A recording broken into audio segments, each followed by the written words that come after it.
Thank you, Mr. Chairman.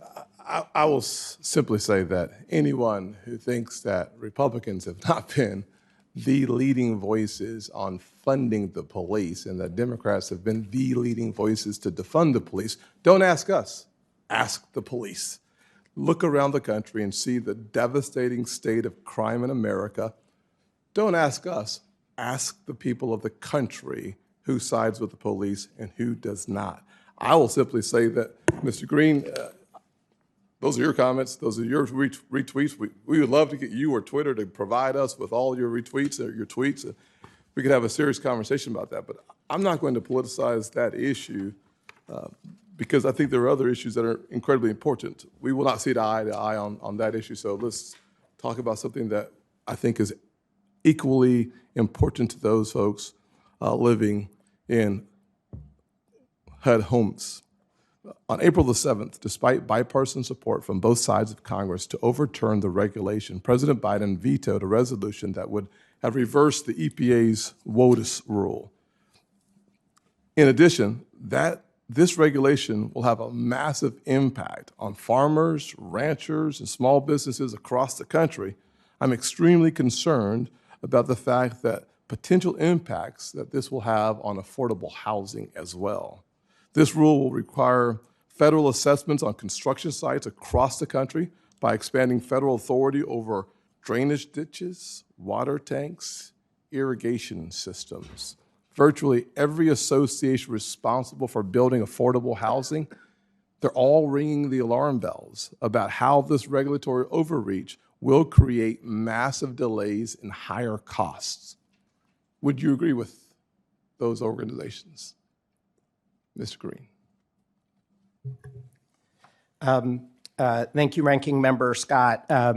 So I've dedicated much of my career to expanding, and mostly because I only have 2.5 minutes expanding left. the supply of affordable housing, including conducting research and removing regulatory barriers.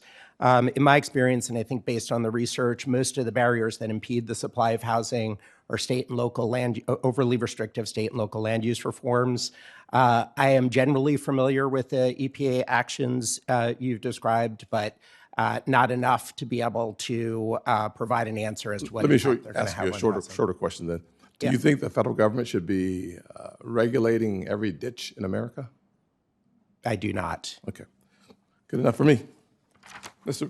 Dr. Bernstein, I enjoyed reading about your family's history. I think it's a powerful testament to the American dream and truly appreciate that. I'd love to ask you just a few yes/no questions as often as we can get to the yes/no quickly.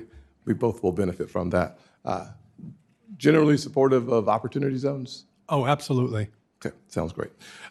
One of the comments that you've made about inflation, I would of course take exception the fact that the inflation was basically the byproduct of first COVID and finally the war. I would just suggest that as it relates to gas prices, about before the Putin invasion of Ukraine, gas prices were up about 60% here in our country.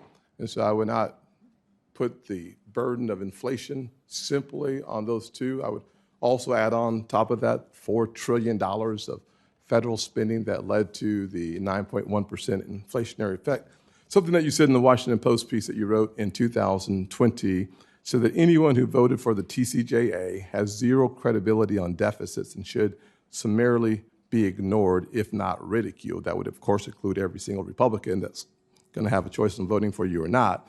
Do you continue to stand behind that statement? And the one thing I'd add on top of that is that after being a part of the team that wrote the bill, we saw in 2018, revenues to the Treasury went up, not down. So that would actually improve, not reduce the likelihood of us making our bills. And number two, in 2019, add another 3% on top of the 3%. So therefore, with lower taxes, revenues to the Treasury actually went up. So do you still think that Republicans should be ridiculed for the support of that? So I certainly don't. And I also think it's very important to look at the context of comments like that. So contextually, one of the point that I was making was that if you look at the main factor that's been driving up both deficits and debt, it is clearly diminished revenues. And the Tax Cuts and Jobs Act definitely played a role in diminishing revenues flowing to the Treasury. You can find a quarter or two that supports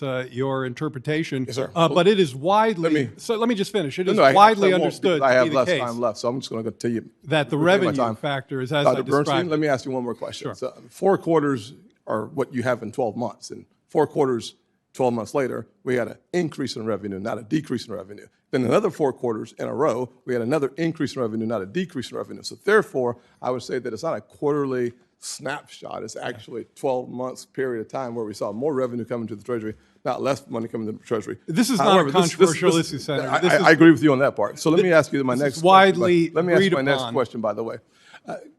You also said in 2017 Washington Post piece that Republicans are good at getting elected, lousy at governance. Do you continue to stand by that statement? Again, I think that lifting statements out of context can lead to things that certainly don't describe my views. But you would understand why I would find these statements to be concerning, because let me just read it again. Absolutely. If I can respond.